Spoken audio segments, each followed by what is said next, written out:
Walaupun menjalani hukuman di balik jeruji besi, para warga binaan di Lapas Perempuan Merdeka ini masih tetap bisa berkarya.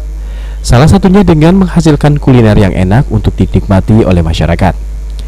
Agar kuliner para warga binaan ini bisa dinikmati oleh masyarakat umum, maka kuliner Cipta Aja dibagikan ke pengguna jalan yang melintas di Jalan Merdeka, tepatnya di depan Lapas Perempuan Merdeka yang menjadi takjil dalam berbuka puasa.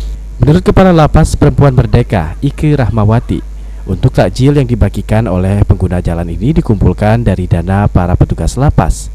Selama bulan suci Ramadan, para warga binaan di Lapas Perempuan Merdeka mengikuti sejumlah kegiatan yang telah ditentukan. Sendiri, kebetulan kita masak sendiri, tapi dananya dari sedekah dari para petugas. Jadi yang masaknya adalah warga binaan semua? Iya, warga binaan. Selama Ramadan banyak taraweh tentunya, terus tadarusan tapi di pagi hari. Kita target kita itu mencapai 2 atau sampai 3 kali inilah khatam Al-Quran. Kegiatan ini sendiri dilakukan untuk mendekatkan diri hubungan dengan masyarakat sekitar maupun pengguna jalan yang melintas di Lapas Perempuan Merdeka. Firman Hidayat, PAL TV.